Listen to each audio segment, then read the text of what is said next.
How's it going? How are you? What is today? It's Monday. What's the date? It's Monday, September. We are in September, right? September 28th.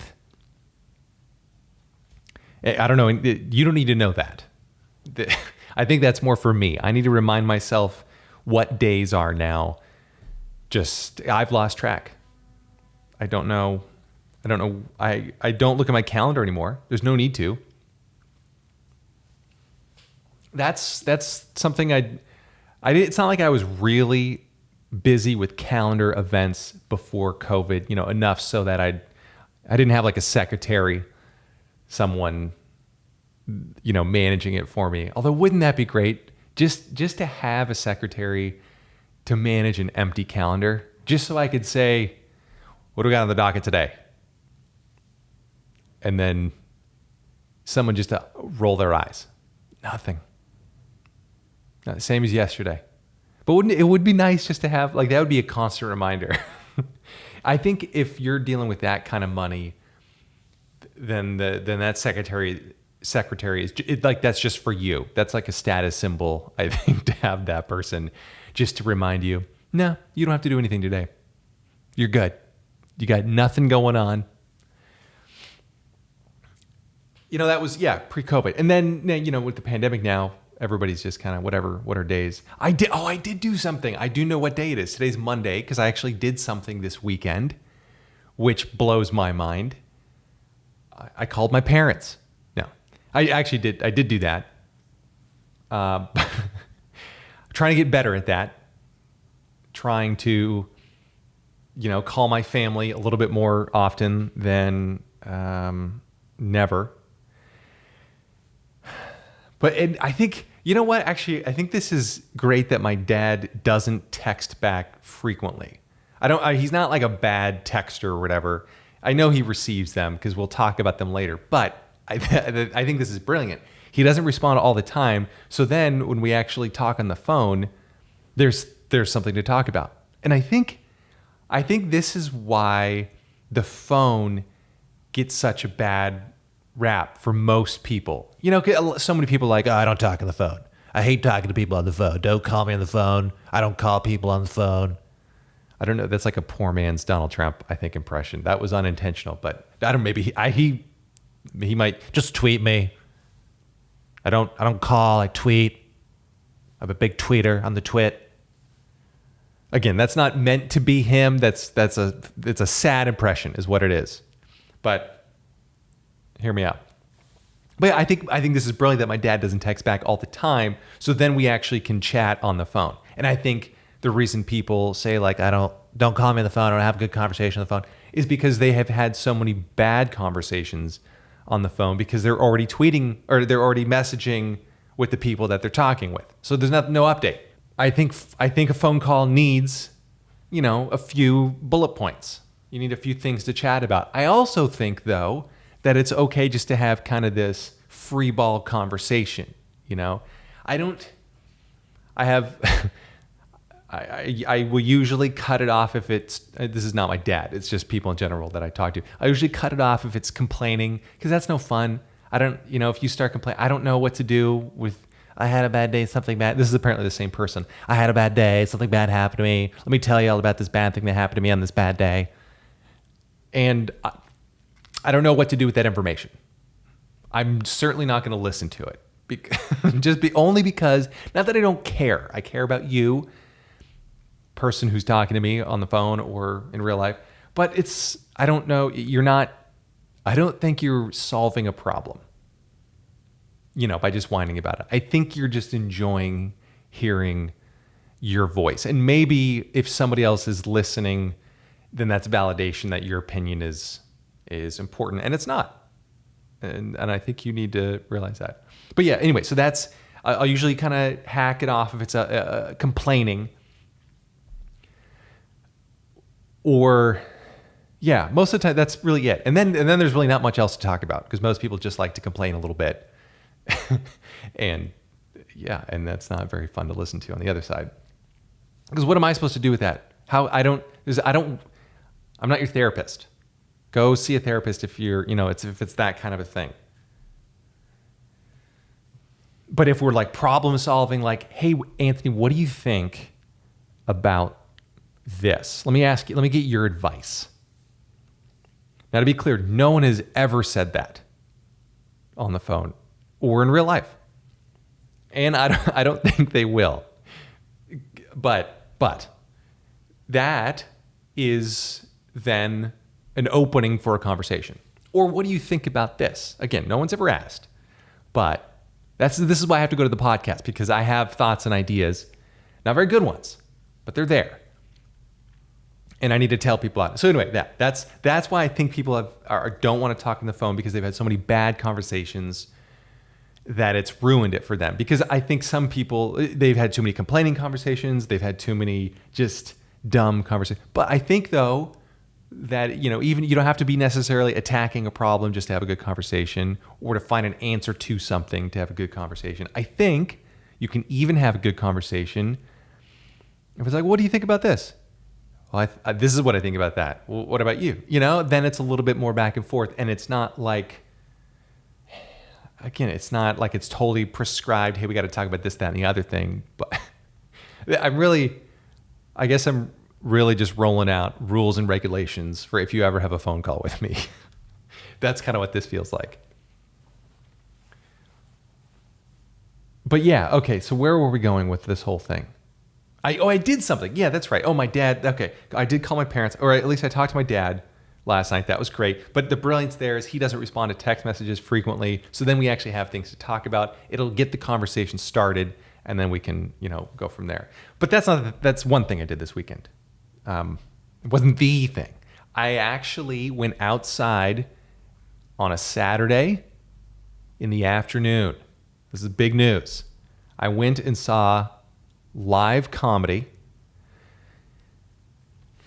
It's the first time I'd been to Queens in, 6 years.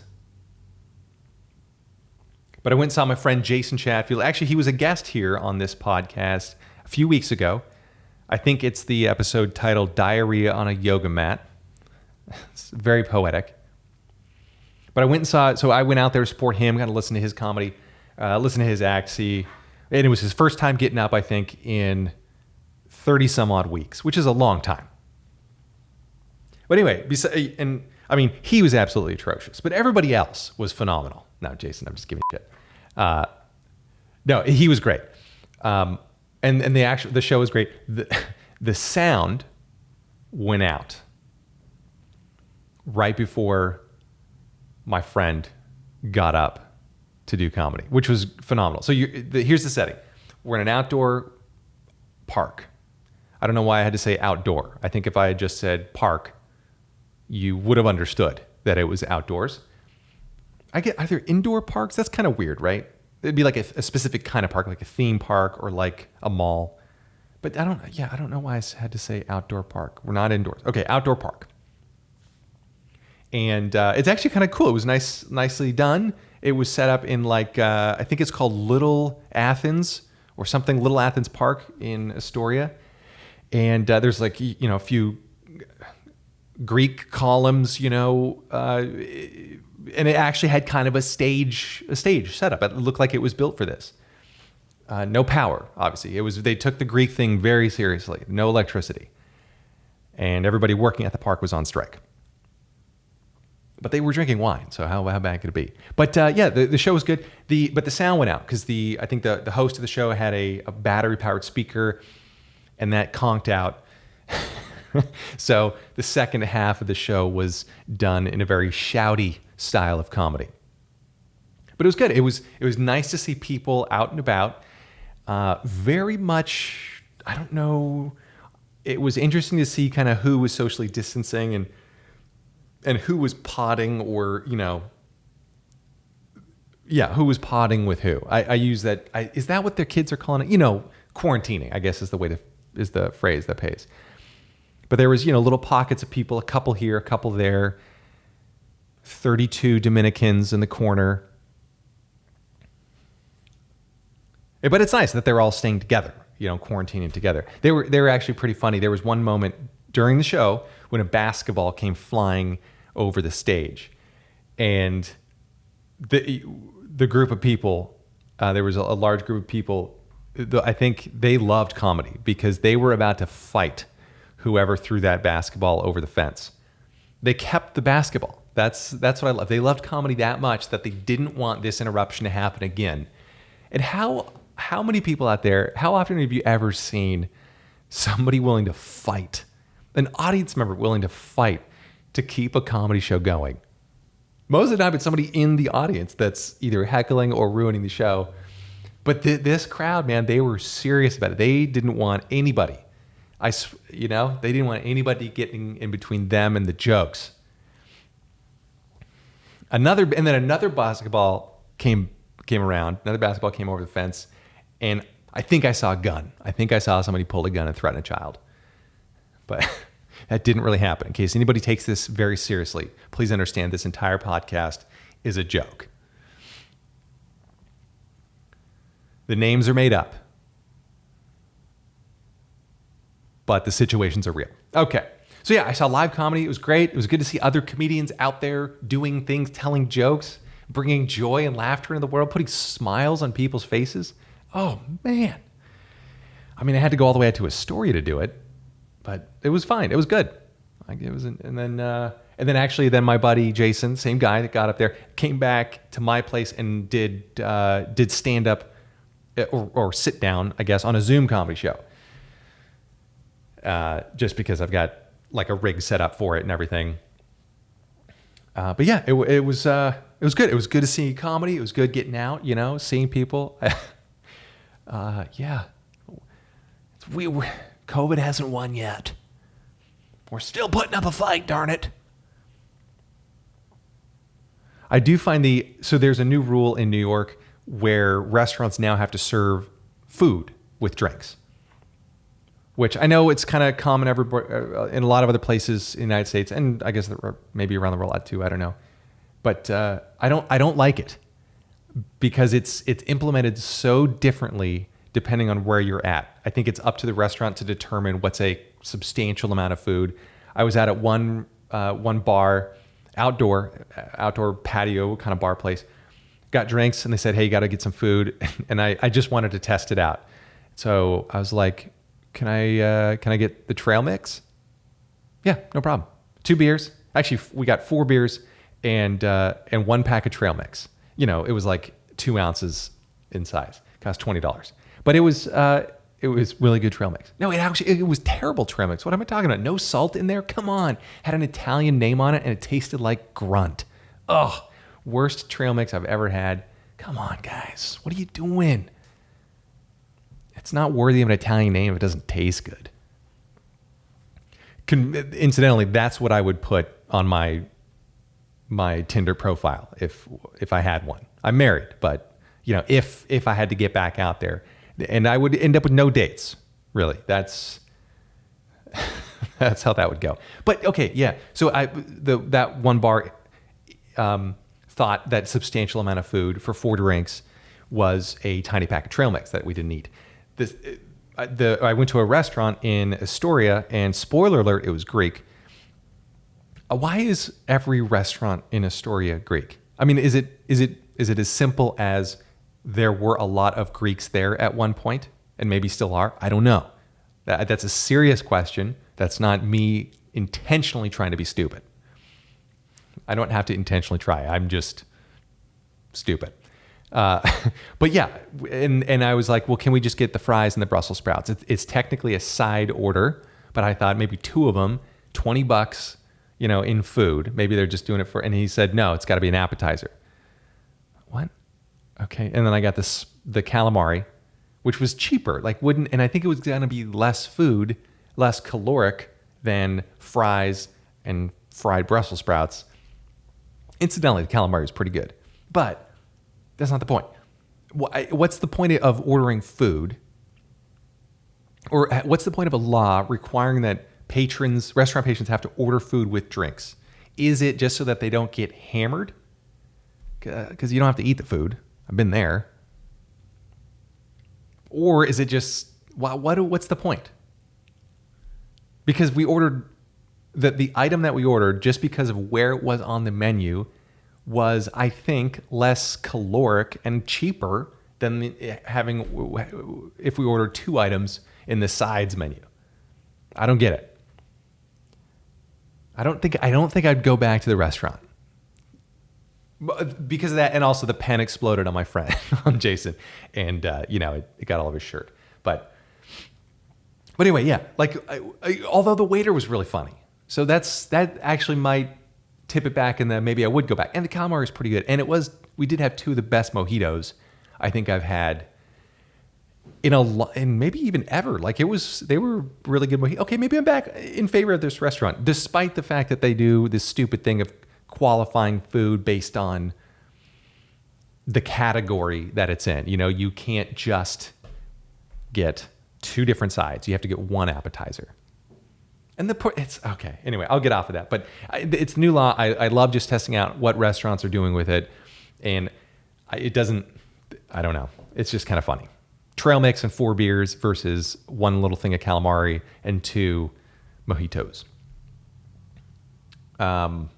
You have to pronounce the T in mojitos as well. On the menu outside of this restaurant, they had Mojito Cuba. Like, that was the name of the drink. They're like, get a martini, a Mojito Cuba. This is apparently my Greek accent. Get a martini, a Mojito Cuba, a Pim's cup. And we were like, well, what's the difference between a Mojito and a Mojito Cuba? And the waiter was like, they're the same thing. So I asked for 1 Mojito and 1 Mojito Cuba, just to be a dick. And they tasted great, both of them. I don't know if I could replicate the recipes, but I did enjoy it. So yeah, that's what I did this weekend. What else did I do? Did I do anything else? I don't think so. Nobody's asking. I'm just telling you. But it was fun. It was nice to get outside, see comedy, and then get inside and see comedy. And it's good to see other people's acts, how they're changing, developing, what new jokes they're writing. It's fun. One of the comics was talking about the concept of code switching. Had a bunch of different jokes about that.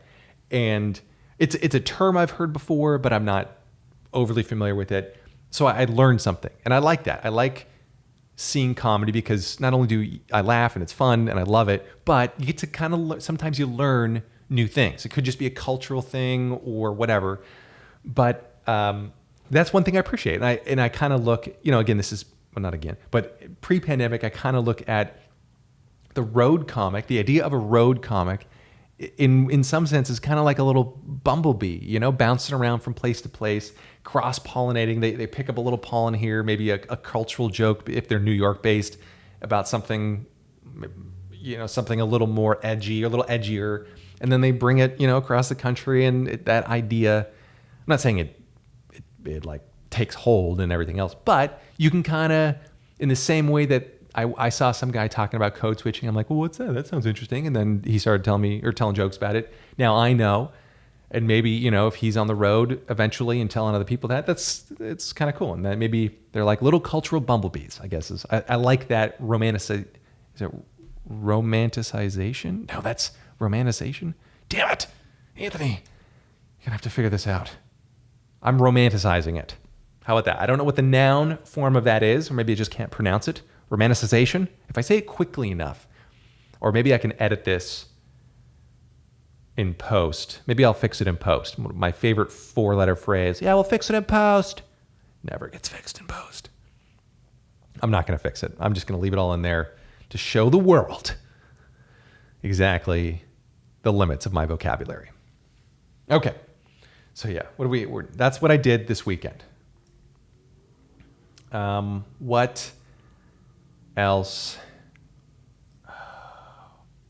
Oh, I checked my mail. So I got back from the road trip. I told you that last week. A month on the road. And I didn't stop my mail because I don't really want to talk to the post office, and I don't want to log on their website, even though it kind of works. It actually does work. I don't want to do it. And I had the entire mailbox was full of just spam. It was full of spam and 2 checks. But, and why aren't the checks direct deposited, you might ask? I ask the same thing. I don't know. For some reason, the agents of the world and some publishers, and actually a lot of production companies, for acting and commercials and stuff, don't do direct deposit. Some of the newer ones do. The smaller ones, they're a little more nimble. I remember working for one. It was for Razor scooters.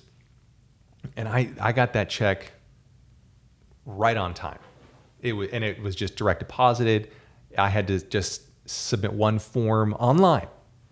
I just had to tell them where to put the money, and it went in there. And that was great. But others, basically the more established I think the agency is, or the production house, or whoever is basically producing the thing, the less likely, the more established they are, I think the less likely they are to have direct deposit. Why? It's just so anyway. So mailbox entirely full of catalogs, inches thick, and then 2 checks. Does anybody know of a way to stop that? Anybody? If you do have an answer on how to stop spam into my mailbox, I need you to email me into my inbox, my email box. It's poatpodcast@gmail.com, POAT podcast@gmail.com. Please let me know if you have any ideas. Now, my theory is that there's going to be no way to stop that kind of stuff because the post office loves that sweet, sweet moolah that comes whenever Room and Board and Eddie Bauer, is Eddie Bauer even still around? Drop, 10,000. 10,000 would be a pretty small circulation, I think, for spam. But 100,000 or whatever copies of their catalogs. I think they like that money, especially considering they need it. Is that why? Is there any way to stop it? Can I tell the post office no more spammy? I know there's some kind of services out there, if you go through, like you have to go to wherever you get magazines and then, or not magazines, but wherever you've bought stuff from before, like CB2 or Crate and Barrel or Pottery Barn or whatever. And you have to individually say, please don't, stop it, quit it. That's maybe verbatim what my email would say. But I think there are ways to do that. Again, I don't, how much money would it take just to get them to stop? Can I pay? Can I pay the post office? Is there a subscription? This is basically like the mob protection fees. I don't care. I would pay that mob protection fee to make sure that the mob doesn't hurt me. In this case, it would go straight to the USPS so that the USPS doesn't spam me. Just, I don't know, $20, $50 a year. Is that what it costs? Postal Service? Come on. Let me know. I'll pay. And I know that, we're not supposed to pay for the post office to receive it. But man, I would. This is one of the reasons why my wife and I move almost every year. But the catalogs still find us. I don't know how to get around it. If you have an answer on how we can dodge spam, real life spam, it's actually easier to dodge electronic spam than it is to dodge real spam. And I don't know what to do about it. And I mean, not even to mention the environmental impact. Isn't this, come on, Crate and Barrel, quit it. Why don't you allow me to opt in? Okay. What's the other?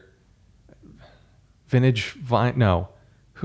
Gosh, I can't remember where the last, all I do, unless I'm expecting, so I do actually have one service. I get an email every day from the USPS with an image scan of what's coming in my mailbox so that I know, unless I see a check, all I have to do is just reach into my mailbox, grab everything, and dump it straight in the trash. And that's what I do now every time, unless I see the scan of a letter that looks kind of important. I mean, none of my credit cards work anymore, and I haven't been paid for months, but it's a great system because that's one way just to deal with spam. It's a fistful at a time. You can give the fist to spam. That's how it works. Just fistful, spam, trash can. All right, we're going to break here so I can cut and then start another one. Okay. Talk about spam. Oh, here's something that's been annoying me to no end recently. Q-tips. And specifically the brand name Q-tip. What happened here, guys? You used to be the only name I would trust in ear cleaning technology. What do they call them? Swabs? Cotton swabs. That's right. Okay. Q-tip. You were, take two. Q-tip, you used to be the only name I would trust in the cotton swab market. And now you have fallen from grace. I don't know what it is, but now you're just like everyone else. I use a Q-tip and it comes out bent. Now, granted, I am digging and reefing in there, but the point is, you used to be trustworthy. What happened to you guys? Did I get like a batch of counterfeit Q-tips? All I want is like a little bit of cotton on a steel shaft. Is that too much to ask for? Just a little thing to absorb on a wooden dowel, no splinters. That's all I want. I would use a reusable Q-tip, like a dull-edged spear, metal spear with a little dab of cotton on the end. Well, come on, is that too much to ask for? Like every other brand, I think, tries to be either eco-friendly or cheap out on you, and then they got the little plastic connector part, the shaft. Come on. And then you try to use it and it just folds, it bends. And then you end up with like this L-shaped Q-tip coming out of your ear. What is happening? Just stiffen up, guys. You used to be hard and you're getting soft. Okay? Q-tip, are you listening? I don't know who makes you, Johnson & Johnson. One of you Johnsons has got to fix your tip. Okay? God, you used to be trustworthy. A name, and now nothing. And now nothing. So now I don't know what to do. I'm a daily swabber, but not anymore. Now I'm monthly at best because I wait until I can't hear anymore. I go fishing and I come out with a lot. That metaphor kind of changed up on me, I think, as I was going through it. but man, this is how hard life has gotten now. I used to trust Q-tips and now I don't. I mean, who can I trust anymore? All right? If I can't trust you, a product that I think you advertise it's like so soft that you could use it on a baby. I don't know. Maybe I just made that up. But it is. It used to be hard cotton. Cotton was so absorbent. You could dig around. You just nailed it, Q-tip. And now, I don't know, counterfeit tips. They're like R tips or P. They're like P tips is what they are. Maybe I should actually double check, make sure I didn't get a bad batch. But I don't know, something happened to you guys and it's shaken me. It's shaken me to the core. But there's nowhere else to turn. That's the thing. There's nobody else out there who can tip like your tips. So it's you or nothing, and now you're not, like you were at the top and now there's nothing. I don't know. I just don't know. Okay, I'm getting a little bit worked up about Q-tips. We need to move on to another topic. Have you seen Social Dilemma yet? You should definitely see this Netflix documentary. It is so good. The crux of it is they basically get a whole bunch of people, a whole bunch of engineers and executives from social media companies, former engineers and executives from social media companies like Facebook, Instagram, Pinterest. And those engineers and executives basically say, hey, we designed this. We weren't trying to be malicious, but we designed this to be addictive. We wanted to make sure you got a little hit of dopamine every time someone hit that like button and that you came crawling back for more. And they don't let their kids use social media. None of them. And they, like Netflix, whoever was doing the documentary, it was Netflix. But the documentarian asked each one of the question, would you let your kids use social media? And none of them said yes. In fact, they don't even use it themselves. A lot of them had gotten to the point where, they were checking email late at night or specifically social media.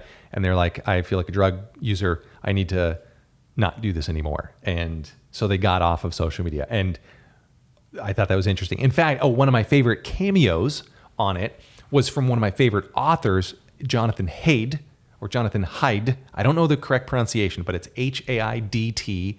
And he wrote one of my favorite books, nonfiction, called, and I think I've talked about this on this podcast before, so forgive me if I've mentioned it before, but the book is called Righteous Mind. And I think it's like why good people do bad things in religion and politics or something. He's not judging other people specifically, but the point is there's kind of okay. The gist of that book is that it gives readers a vocabulary to kind of qualify or quantify people's different political and religious views so that you can actually have a conversation about it.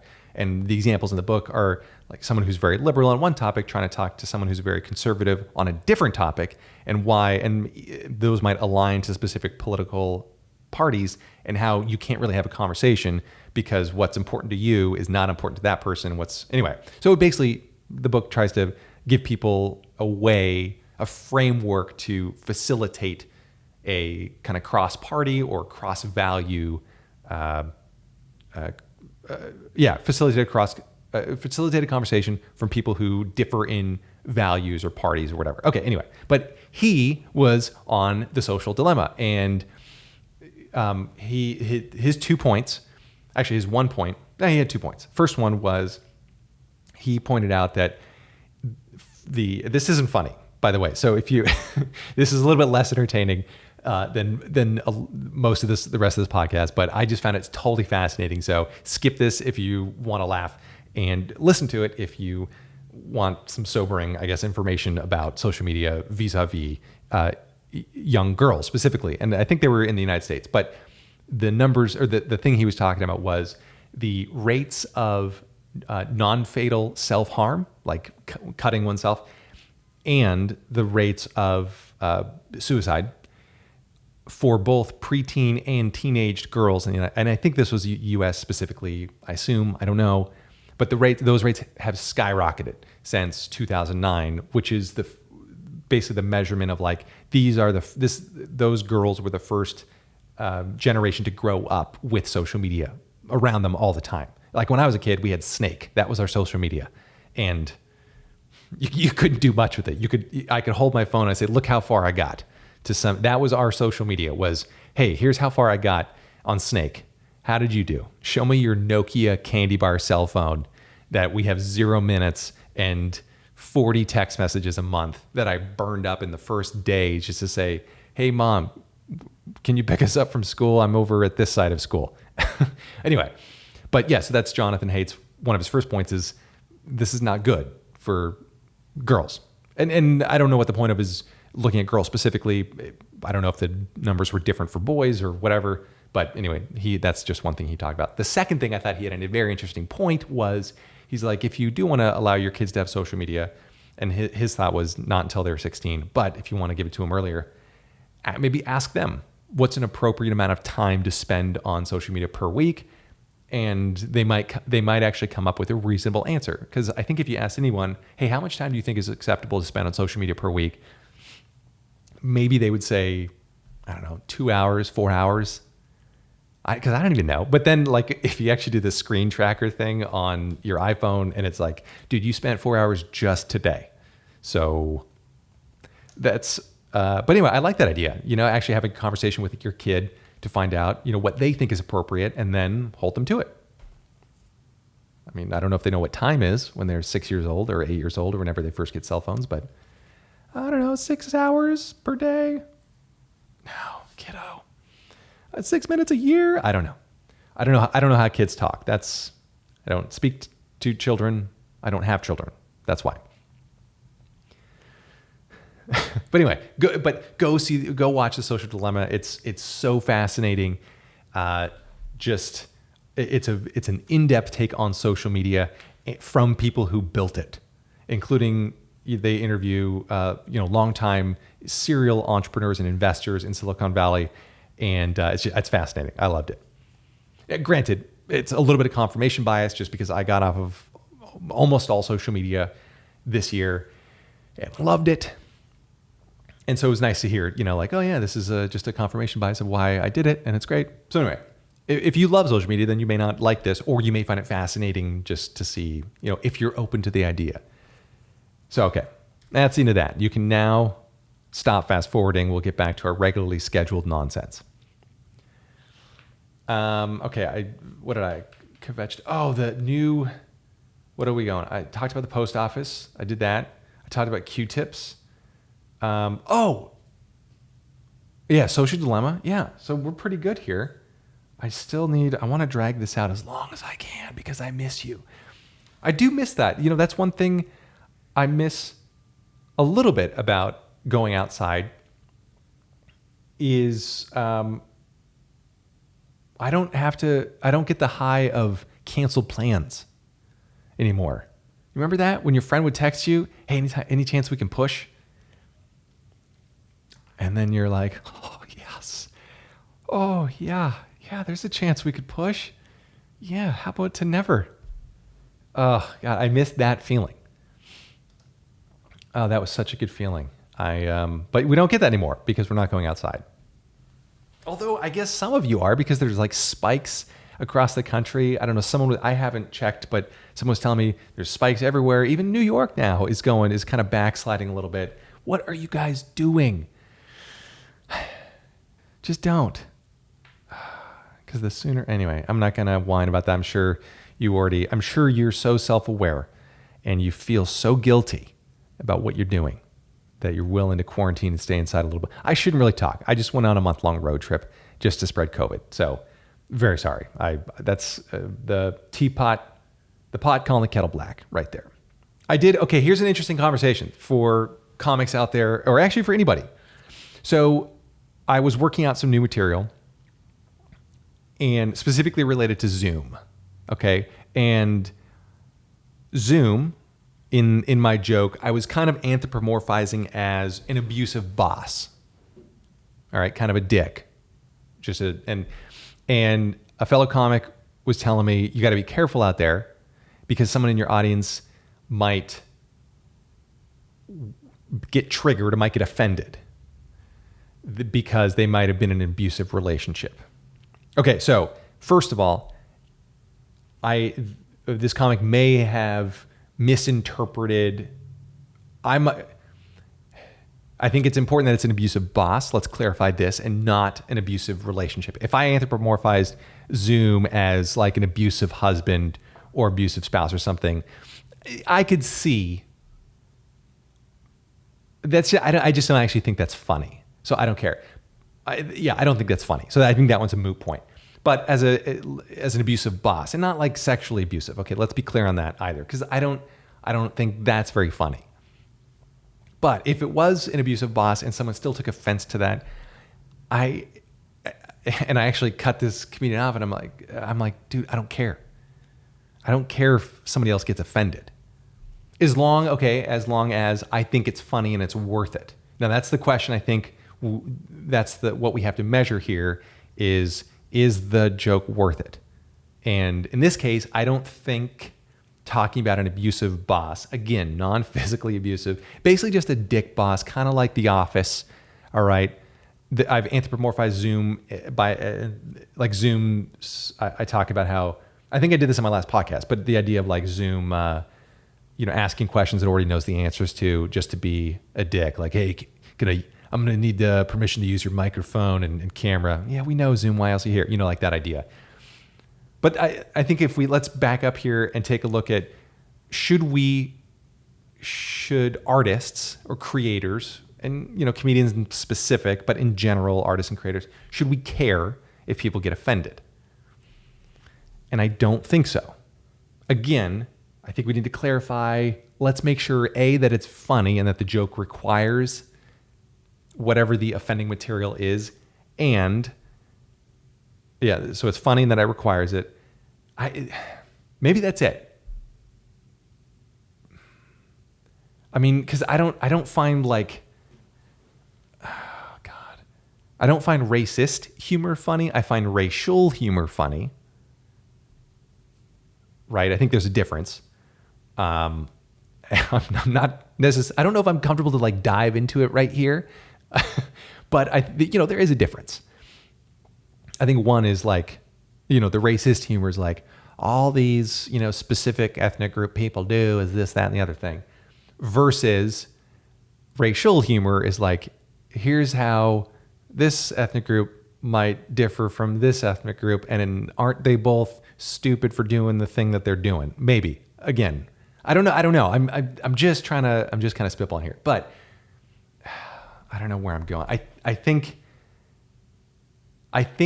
as artists, as communities, we can't let the fear of offense get into our brains too much. And again, I'm trusting that that you're not an asshole in the like. I'm trusting that you're not an asshole. Because if a joke, I don't know. What do you guys think? I'd love to. This is one thing where I'd like a little bit of feedback, or not even feedback. I'd like your thoughts. I don't like feedback in general. I think that's maybe a separate topic, but I find feedback is mostly about the feedback giver than about the receiver. Like I don't know. People are like, oh, this joke was funny, that was funny, or maybe it resonated with you or it didn't resonate with you. I've talked about this before, how I hate Amazon reviewers and everything else. Or, not that I hate them, but I don't like when they say this book was terrible because of this. I do like when they say I liked this, or I liked that, or I didn't like this because, and maybe the reason that they didn't like it would be a reason that I would like it. But I'm now just repeating podcast parts. That I can't remember what number that was. Go check it out. I railed on Amazon reviewers, specifically Amazon, because I kind of view it as don't hate the player, hate the game, and you should get rid of stars, Amazon. But where's I going with all this?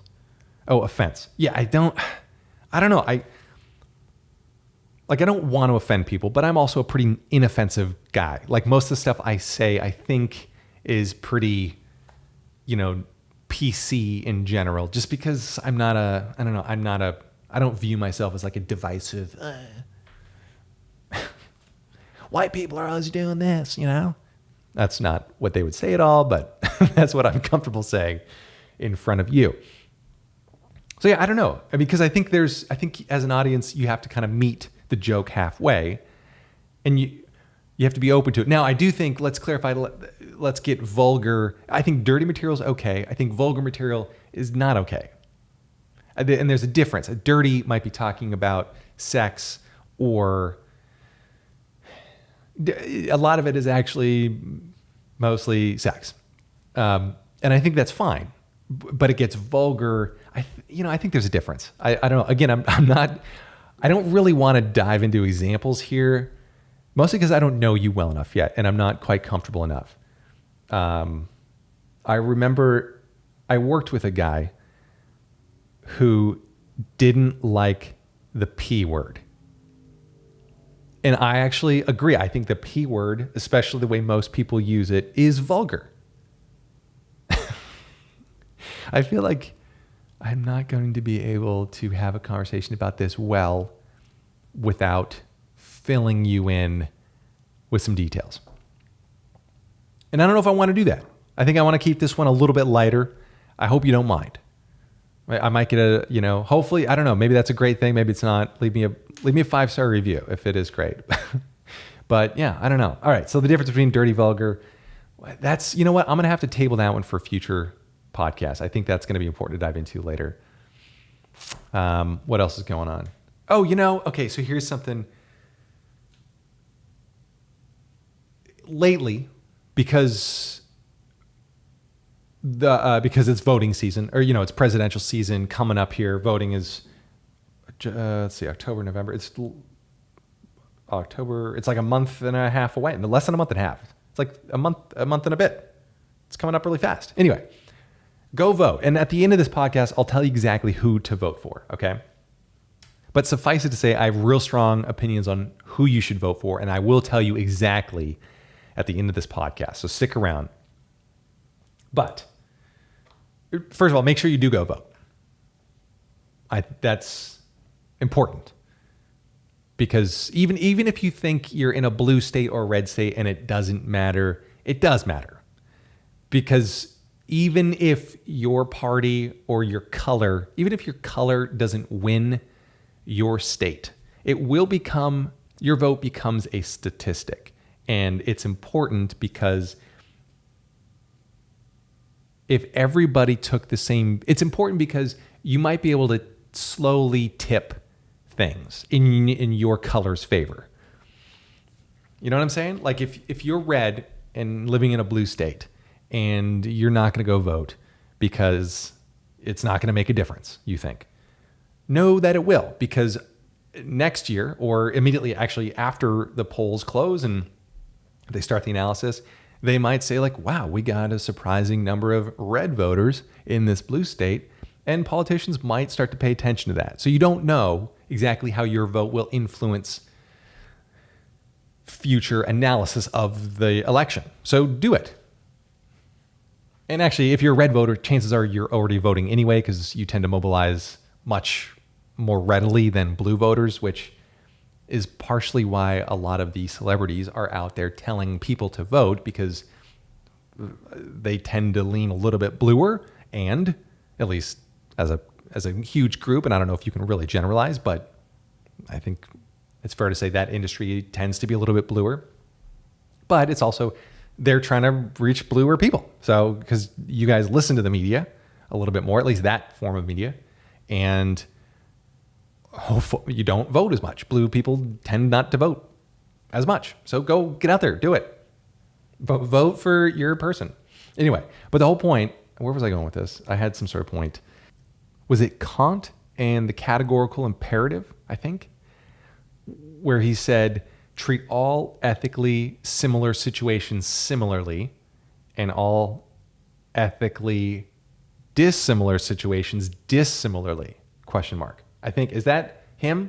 And I might be conflating two different philosophical ideas here, but the idea of if everybody did what you are doing, if everybody acted the way that you're about to act, how would the world look, in this situation? So for instance, if you're blue in a red state or red in a blue state and you're not going to vote because you don't think it matters, what if everybody did that?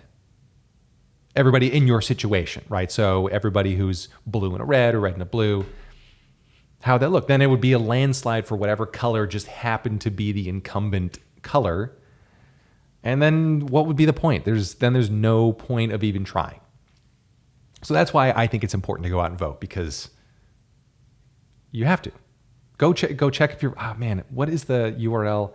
There is, I wish I could include it here. Oh, you know what? Maybe I can look it up real fast. There's a URL where you can go check whether or not you're registered to vote. And I think it's vote.org. I think you can check out vote.org. There we go. And see if you're registered, and then how you can register just, for this election. Okay.